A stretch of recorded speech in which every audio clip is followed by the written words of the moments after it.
Hi guys, it's Mel from Oh Mell. This is my first video blog, so I hope you enjoy it. I'm sorry in advance if there's any bloopers, but yeah, first time, so I hope you really like it. I'd love it if you leave me some feedback at the bottom of my blog or wherever you see this video. Also, I'll be putting instructions on the blog, so if you go to www.omell.com, you'll see like more instructions for this blog written out so that you can follow them without watching the video 100 times. So today we're going to make a pot plant cover. I like things a little bit rough, so for this one we're going to have the seams on the outside. There's a few ways that you can do it, so if you don't want that, then I can do another video later on how to bag it all out so that it's nice and clean on the outside. But like I say, for me I like a bit of a rustic approach, and so that's what we're going to make today. These are really great because you spend a lot on plants, so therefore you don't always want to spend a lot on pots, or you might not have the money straight away, so it's a great way to dress up your pot without spending too much money or using up your scrap fabrics. If you're anything like me, you have so much fabric. So this is obviously one I made earlier. I'm going to make another one for you to follow. So I'll just put this one down out of the way. So today I'm making one for my new cactus. It's a bit scary looking, so I don't really want to have to take it in and out of the bag all the time every time I want to water it. So as you can see, it's got holes in the bottom of it, so just be careful if you're making cover that if you are going to not put anything underneath it, you need to take it out of the bag to water it. So put it on the sink, let it dry, then put it back in the cover, back in its place. Otherwise, easy solution, just get a saucer. This one's a bit big, I need to get a new one, but you just put that inside the bag and just make sure you don't overwater it so it doesn't flood, but that's the easiest way to protect your bag. You can also put plastic lining inside as well, but that's a whole lot of extra work, and I don't really think you need it, because if you're careful, you're not going to get your bag too wet or dirty anyway. And the great thing is you can throw it in the washing machine if you need to. First things first, we need 2 pieces of fabric. You can, if you want to use up scraps, you can use more different colors, and you can just match them all together. But for this exercise, I'm going to use this Hawaiian one and just some white fabric for the inside. So again, you can use, so the inside is the bit that's turned over at the top. So if you want to use 2 prints, then you can see 2 prints. Or you might prefer the print on the outside, so you just get a little bit of print at the top. Again, like I say, you can use different pieces, so this piece might be a different fabric, and then this piece that goes all the way around might be a different fabric.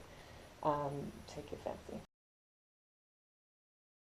Okay, so the first thing we're going to do is work out our pattern to make our little bag for our plant. So I'm sorry that this does involve a little bit of maths, but it's not too hard, I promise.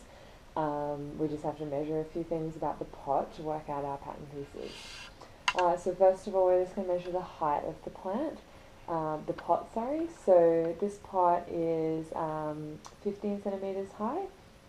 So from there, we're then going to add another 2 centimeters, just so that we know that the top's going to be well and truly covered. And then we're going to add the turnover. So for this size pot, I would say about 5 centimeters, that's about 4 that's turned over now, so it's just a little bit more than that. So depending on the size of your pot or how much you want the fabric turned over, as to how much you want to allow on the top. So I've allowed 5, so my total height is going to be 22 centimeters. Then to work out the width, we just want to measure the top of the pot. So this one is 15, but I'm just going to take off a centimetre just so that it doesn't end up too big. So that's just how I worked it out. So for the smaller pattern pieces, we want 4 pieces, which 2 of them will be the outside fabric and 2 of them to be the lining, which will be 14 centimetres wide, which was the top of the pot minus 1. And then 22 centimeters high, which was the measurement of the pot, plus 2 centimeters, plus whatever you allow for your turnover, which I allowed 5. Then for the piece that wraps all the way around, so So that's this little piece here, the piece that goes all the way around underneath. This requires a little bit more maths, and trust me, I had to play around with a bit to work it out. But I made it easy for you. So basically it's 2 times the height. So that's, in my case, it's 2 times 22 centimeters plus the width of the width, which is 14 centimeters. So that gives us 58 centimeters. But then you want to minus 4 centimeters just to allow for the seam allowance for when it's going around because this one's going around the corner. It's it's not as it's pulled tighter than the outside. So that gives me a height of 54 centimeters. So now we're going to cut out the pieces in the fabric. Okay, so now cutting your fabric out, I recommend giving it a bit of an iron before you start cutting so that there's no big chunks in the fabric. It just makes it a lot easier to cut. You can see the selvage of the fabric here. If you haven't sewn before, the best way to cut is always with the selvage running along, and then your body, if it was a body, your body would go like across the fabric. So in this instance it doesn't really matter too much as long as you're cutting the fabric straight. So you don't really want the little selvage bit on the side, so I just rule down next to it. You can do this using either a pen or tailor's chalk, whatever you prefer. I just use a pen because we're going to have a raw edge and it's going to come off anyway. But if you're particular about that sort of thing, the tailor's chalk is better because you can just rub it off when you're finished. So we're just going to measure across in a couple of places just to make sure it's nice and square. And then draw another line down.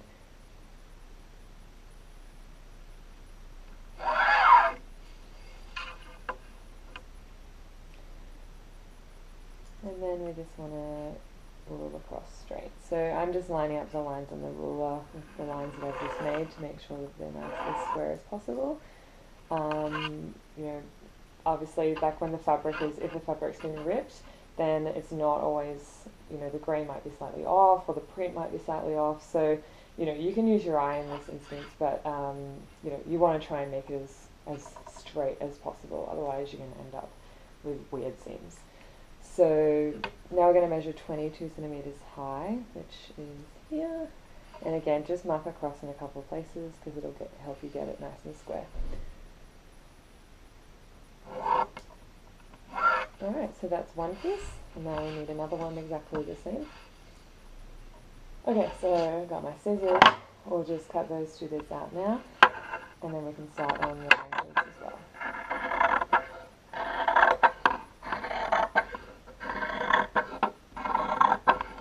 So, you might want to do your equation first if you don't have any fabric at home, so that way it helps you work out how much you need. You don't really need to buy heaps, like I've got a giant piece here. If you want to save on fabric because of the width of the fabric, you can cut the really long piece in half and have a seam through the middle underneath. But just keep in mind if you do that, you need to add an extra 2 centimeters to allow for this. So that's the 2 side pieces. You want to cut the exact same 2 pieces in the lining fabric as well. So we'll just put that over there for now. And now we're going to cut a long strip. So because you've already measured this line, it should be quite straight. So we can just carry on from that. So we're going back to the 13 centimeters wide. Okay, and then we have the other piece. So now you just need to cut the exact same thing with the lining.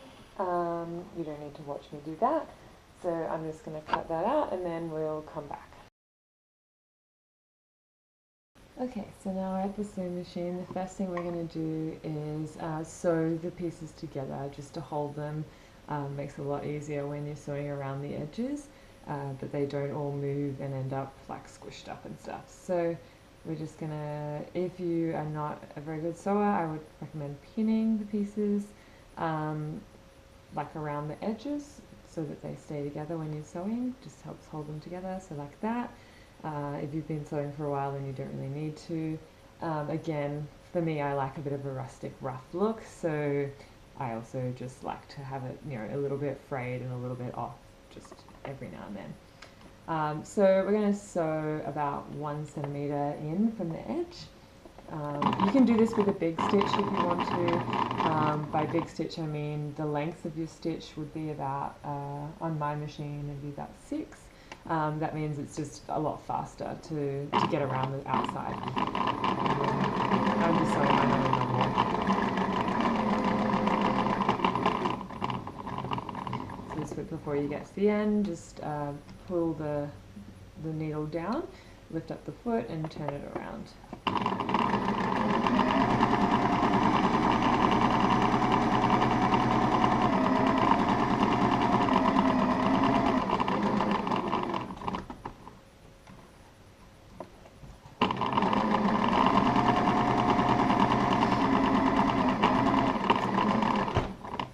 So if you're a beginner sewer, I'd also recommend using cotton or some sort of fairly like stiff fabric so that it's not sliding around all the time. The thicker, you don't want it too thick because it's a bit hard on your machine, but sort of, you know, a fairly decent weight fabric is much easier to sew if you're not used to sewing. And definitely not too long a stretch. Okay, so that's done. We'll just cut off those threads. And we're going to do that with all the pieces. And like I say, it's just to hold them together so that it basically makes it like one fabric. So when you're sewing all the pieces together, it's, you know, it's like one fabric. It's not going to be all bunchy. Okay, so I'll just do that and then we'll come back and I'll show you the next step. Okay, so now I finished sewing around the outside. You should have 3 pieces, 2 short pieces and a long piece. If you want to, you can now iron it just to get it nice and flat. But for me, you know, I think it's a bag for a plant, so, you know, I'm not going to iron it. I'm not that fussy. But if you like things, you know, your home might be really crisp and clean, then I would recommend ironing it so you get like a nice smooth finish. Now, because we're going to have the seams on the outside, we want the print to be on the outside when we're sewing. So we're going to line up the first one, the 2 top edges together. So this is the long piece and one of the short pieces. Now I would recommend pinning this, even if you are someone that has sewn quite a bit. It just helps you work out how much fabric you have when you're going around the corners, and so you don't end up with a big piece at the end, which I have done a couple of times in my trial. But if you do, I mean, you can just cut it off at the end. But obviously make sure that you're going the same way on both sides so that you don't end up with a warped, you know, one end longer on one end and one on the other end. But ideally, you know, following the instructions that I've given, you should end up pretty well even on each end. So we're just going to start pinning it together. So these are just, like I said, it's more just a guide so that you know how much fabric you have as you're going around the bend. So we're going to sew down here and then we're going to sew around the corner. So you just sort of, when you're pinning, just allow a little bit for the corner. You just probably want 1 pin in the bottom. And then allow a bit for the corner. And then I, you know, jump up to the other end because you'll see straight away that it seems to be a bit loose. Again, like I say, this sometimes seems to not quite meet, but when you actually sew it, you know, it's better to have more of the loose fabric towards the start. So then you can, like I say, then you can figure out where it's got to go, rather than get to the end and you're like, oh my god, there's all this fabric. Right, so that's sort of pinned. Now we'll sew it together and see how it goes. Hopefully it matches. So we're going to put that, I like to sew it with the big side on the outside, but you know, you can take your pick. It's up to you. Again, we're going to do 1 centimetre seams. So when on this one, you want to go backwards and forwards a little bit at the top, because this is where you fold it over, so you know it will get a little bit of wear.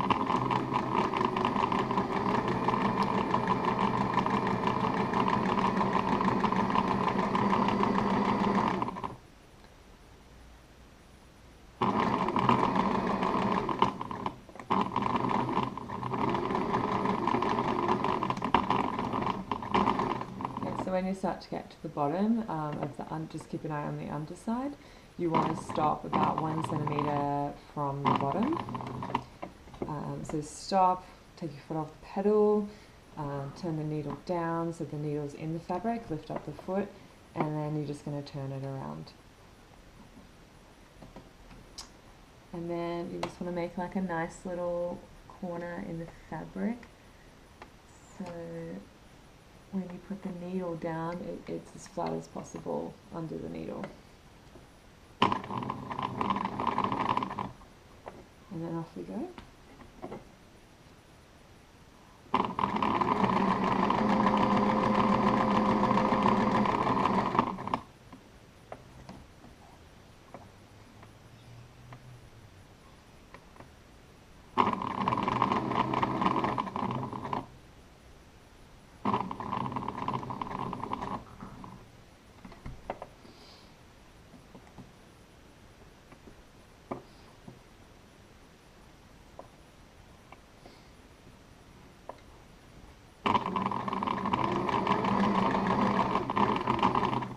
Okay, so now we have finished one side of the bag, so it should look something like this, I hope.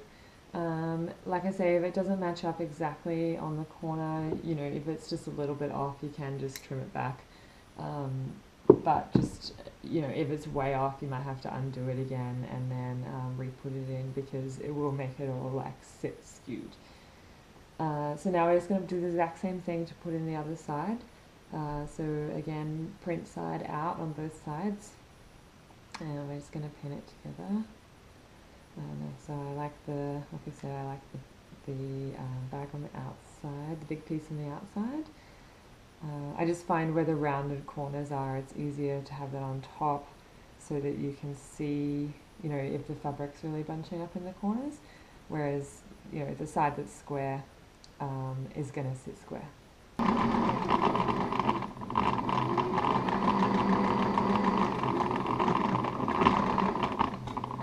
Okay, and now we're done.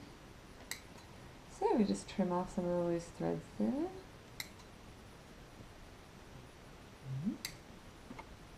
Come from everywhere. And there we have our little paper bag. So it's looking pretty cute. So now, you know, we just put the plant in it and we fold over the top. If you want to add some more detail to it, you can put some trim around the outside. Just remember that obviously the inside is the outside when you fold it over. So if you're attaching trim, you want to be attaching the trim to this side of the fabric. So then when you, so it's facing upwards, so then when you turn it down, it's down the correct way. And here he is, all finished. So it's nice and snug in there. Like I say, you can turn over the top as much or as little as you want. Mine's a little bit tight at the top because my pot had a rim on it. So, you know, if you wanted it a bit looser, you could make it, I would only allow an extra 0.5 centimetre per piece, because that in total allows quite a lot, so that would be plenty. But yeah, it looks so much cuter now, right? Like a whole new home for him. And that's it for today, and I hope you really enjoyed this video. Please leave me some comments, and if you've made one yourself, please send me a photo. I'd love to see it. Thank you.